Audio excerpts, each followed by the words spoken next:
I was 12 years old, homeless for over 6 months now, sleeping in the Bucharest train station, in a small locker room. The cold season was approaching and I really had to find a way to belong. The loneliness was killing me, and the harsh world outside was pulling me deeper every day.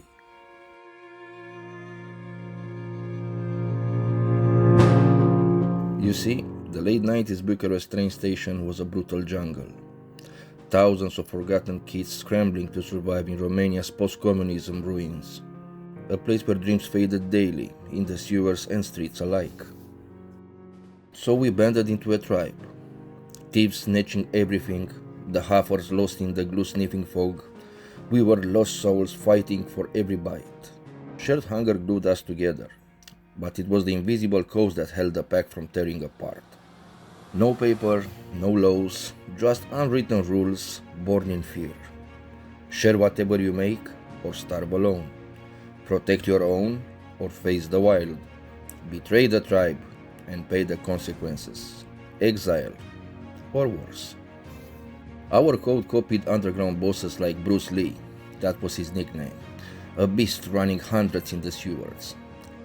He was loved for protecting his people with brutal force, feared because if you crossed him it meant you are out.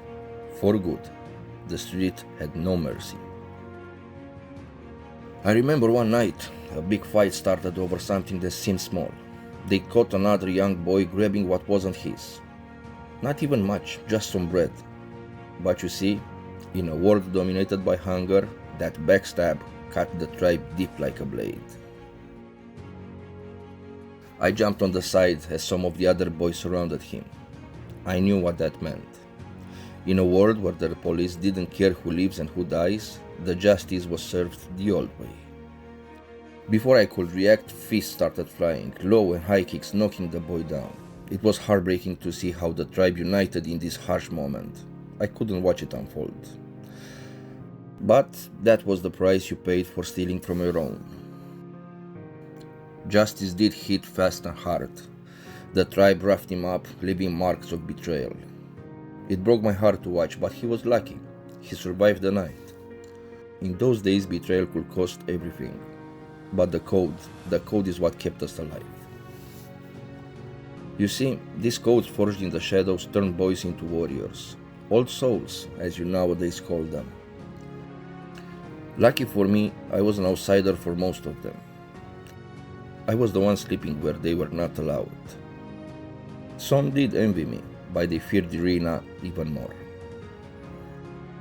Eventually I returned to the train station, to the safety of my so-called home. That old locker room with no windows and an improvised bed where loneliness was a bigger enemy than the rough reality outside.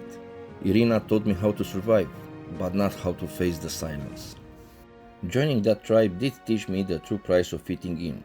It toughened me through fire, leaving marks that stood with me forever.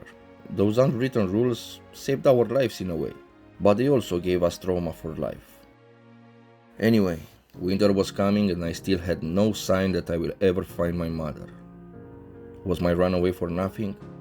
Were my brothers okay? Was I ever going to have a normal life again? These are the thoughts that haunted me daily. But enough about me.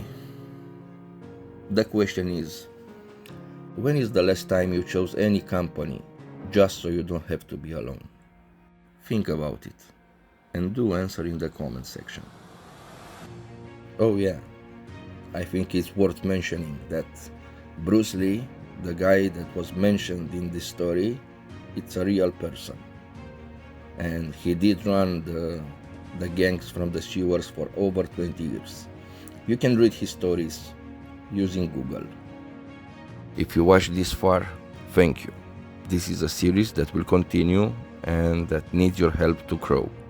You can help it with a simple repost, because apparently not all platforms like stories like this.